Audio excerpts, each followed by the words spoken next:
So the external world is real, but take an example of a tree. If we look at a tree, the tree is real, but I may see the tree as beautiful, he may see the tree as ugly. So once we start to label, or which is from the psychological point, then even then, the way we perceive that external object, that's still part of the dream, isn't it? But here, instead of using the example of tree, instead of you take it as a snake. Okay. The snake is an object, but when we see the snake, we have the fear within my mind. Exactly. So we have to deal with the snake, but we need not deal with the fear. The fear is purely psychological. Right. The fear is in the dream. But the snake is as an object, it is in the external world. But in the psychological world, you have to deal with the fear. It is the awareness. It is the expression of awareness. In the dream world, the fear and snake are not real. Not. But in the waking world, the snake is real. But the fear is also real. But you understand that it is not like I have to deal with the snake only. Yeah. But we need not deal with this fear. Fear. We need not deal with the fear.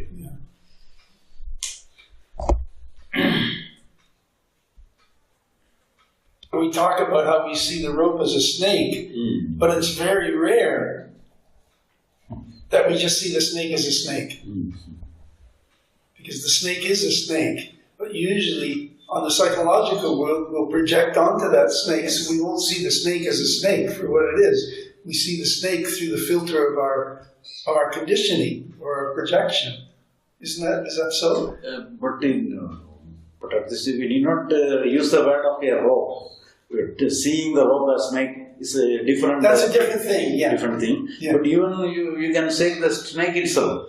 But whenever see the snake, we have the fear in the psychological world. And then that's all. Then what we end up seeing is not the snake as a snake, but we see the snake through our psychological. But psychologically also we are giving the name. The psychological factor is giving the name and everything. Yes. But at the same time, we are instead of the name, moreover the name, we are having some fear about the snake. Yes. So we have some psychological world. We are creating some psychological world separately. Apart from the external world, we are creating the psychological world. So we want some change in the psychological world because something may externally we may have to do something, but psychologically we think we have some duty there. Yes. But actually psychologically there is no duty. Right. That alone I have to understand. Psychologically no duty is there. So that's psychologically, psychologically everything is happening, everything is the doing of the awareness itself. So no duty is there. Yeah. But externally it is there is Vyavahari world, the functional world. In the functional world you have to do the function as just like a common man. Right. But the psychological world you have to be an enlightened one. Yeah. We not only see the snake, we characterize and see the snake. Yes. So it has come there to harm me. Right. Probably it is existing there. Yeah. It does have a purpose. We do not know the purpose. But we try to make it very subjective and see that it is there, it will harm me. Right. Then only the fear increases and there is a necessity arises to remove that fear. Instead of going away from the snake, we try to do something else.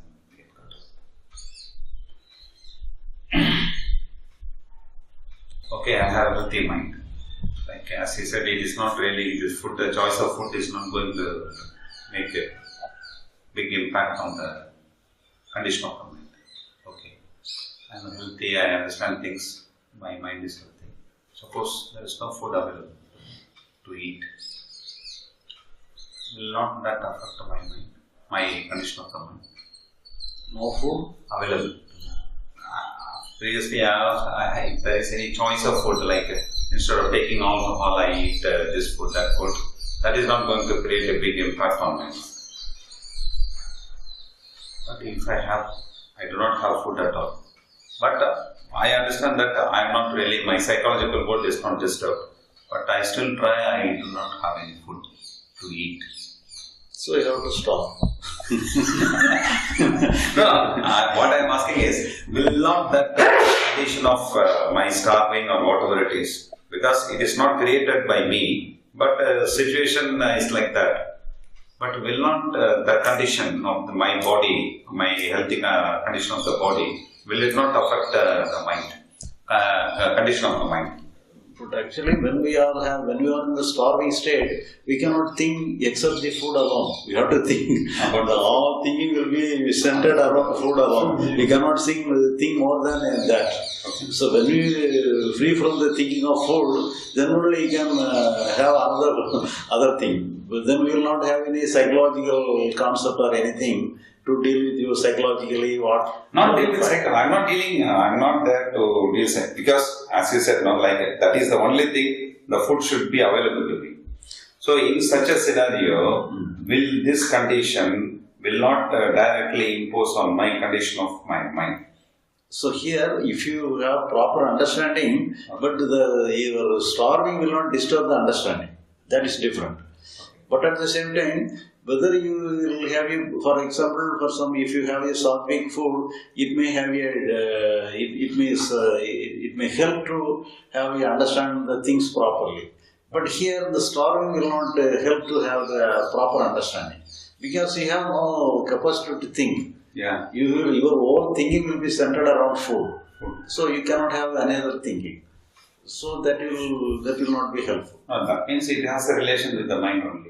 The mind only, even though it is mind. But if you are already thought in a good way and you have come to a conclusion that and come to the level of understanding yourself, afterwards the starving will not disturb. But before that, it will not create good understanding. It will against your understanding. It will not create understanding. But in that case, instead of sattvic food, even non-sattvic food may be available. The non-sattvic food may give good help for the understanding. But if you starve without having any food, some non-sattvic food alone available, and if you are adamant that I won't take this non-sattvic food, and it will not. So in some way, it is dependent. Mind is dependent on the food. So not only mind here, we have some health.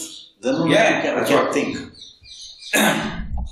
So in this way, if you have some wound or some pain in the bodily, then in that position you cannot think properly. Yeah. So you have to cure yourself first. Then only you can have it. But it lack clarity.